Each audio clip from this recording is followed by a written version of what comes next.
Alright everyone, we start off today weighing in on the Cuties controversy, and initially I was even hesitant to bother covering it because of the the nature of the particular material, and also I don't really do film and entertainment anyway. But when you've got Tulsi Gabbard telling you to knock it off, you know that you've done something wrong. I guess she's jumped aboard the cancel Netflix thing. Now, for those of you not aware, the Cuties thing is sort of, it was billed as a coming-of-age movie from France. Airing on Netflix. It sexualizes minors, and which is something that most reasonable people find unacceptable. Initially, when you had controversy over it, Netflix explained, "We're sorry about the promotional poster we put out, but this is just a coming-of-age movie, don't worry, it's not actually sexualizing minors." That's what they said prior to its release. Because you had the promotional picture, you remember, it was pretty overt. It goes beyond the merely suggestive into the realm of something that the average person would find generally unacceptable. So initially it was just about a poster, and they said, well, sorry, they took it down. People kind of calmed down. Now they've actually released it, and what we've found instead is that it's pretty bad. It's 10 times worse. Obviously I'm not going to be linking out any clips of it because it shouldn't exist in the first place. Here's my basic thoughts on this. You see Netflix now backtracking yet again, lying to everyone again, it seems, and saying, well, no, the film is actually sort of sarcastic in nature. It's anti-sexualization of minors, and the only way it can be depicted, ironically enough, is by sexualizing minors. I find that troublesome and rather problematic when these people are saying, well, I see people on the left, especially for political reasons, just trying to score political points, say, well, oh, this is pissing off all the right people. People on the right are afraid of sexuality. I don't know what the hell you're talking about. That doesn't even make sense as an argument. This is a multi-million-dollar production. Initially billed as being just a coming-of-age movie. Everyone was lied to by Netflix, because initially they pretended it was just about a poster, gaslit people, and pretended like this movie wasn't sexual in nature and that it was just the poster that was problematic. They backtracked again and are clearly lying again. What I would say is this. I understand the concept of the coming-of-age movie. Normally, though, they're not a coming-of-age movie. Why would you aim it largely at an adult audience, especially when this kind of material, again, is in it? Even branding-wise, it doesn't really make sense. And you watch, this will be one of those cases where Rotten Tomatoes has to lock down the audience ratings because it'll have like a 5% positive rating from the audience, and all the critics will fawn over it and say how brilliant it is. Well, it's not brilliant. It was probably made to be deliberately antagonistic to get attention. The problem? It appears that some of the content there, under some laws in the U.S. and elsewhere, and I believe, again, this being a French film, on the head, that maybe doesn't apply, but Netflix is a U.S. firm. It appears, and I'm not going to bother trying to corroborate this because I'm not interested in watching even 10 seconds of such a movie. It's just not the kind of genre that I'm interested in, okay? It appears it might be technically illicit pornography in the United States. Why is Netflix continuing to platform this? And by the way, if I was an investor in Netflix, even if I didn't have a moral problem with this, wouldn't I look at this and say, this is such a bad idea by Netflix as a for-profit capitalistic entity, as an entity that needs to brand itself, maintain a certain image? If they're making decisions that are this poor, that incense the large majority of the entire world population when they encounter the material, to the point where there might even be potentially legal repercussions. You've got people in Congress openly avowing that they're going to try to investigate Netflix and the filmmaker.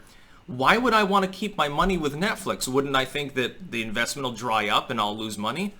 I would think that this would be a problem even from just the monetary end. Now, keep in mind, look at the way that I look, the fact that I've been on 4chan for the last decade. I am not prudish when it comes to obscene or offensive material. There comes a point, though, at which you cross the line from something that's just taboo or obscene or offensive into something that, in this case, is being investigated potentially by members of the U.S. Congress for being illegal. That's totally different. It's an apples to oranges comparison. When I see people on the left defending this sort of thing, well, it's artistic in nature. You're not going to be able in a court, if it gets that far, to argue that this kind of overt sexuality, even if it is meant to be sort of a juxtaposition, sort of a satire of the sexualization of minors, you're not going to be able to argue that successfully in a court. I just don't think it'll stick.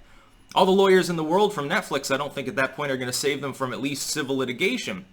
The whole idea, the whole premise, I guess, behind the scenes, is that this is deliberately hyperbolic to sort of show how society is corrupting the youth. That's fine.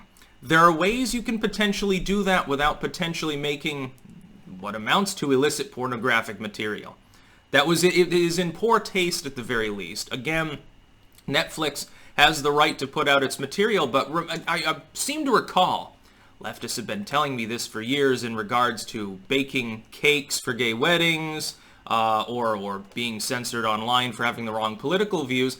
I believe that the line is, freedom of speech is not freedom from consequences. Well, again, I can imagine that Netflix is going to face at the very least economic consequences because it has alienated large swaths of its user base to the point where hashtag cancel Netflix is actually a significant thing. I'd probably cancel it too. The reason I don't use it is because I'm not dumb. I don't like on-demand services because there's nothing there for me to watch. It's vapid, it's vacuous, it's the same sort of mass-manufactured crap that you get with cable TV. Just in an on-demand format where you have access to more potential material, but it's the same crap. It's the same talentless swill that we've always had to deal with. I'd rather watch some random person on YouTube. In all honesty, I'd rather go to BitChute or something and watch somebody there. At the very least, at the end of the day, if they do something dumb like this, they can be held directly accountable. You don't need a congressional investigation into some YouTuber putting illicit material online. Apparently with Netflix, you have to drag them through the ringer with hundreds of millions of dollars of lawyers. I'm not surprised that people would be so upset, though. And again, the entire public, that is, not just the Netflix user base, were lied to initially because they gaslit and pretended it was simply about a poster.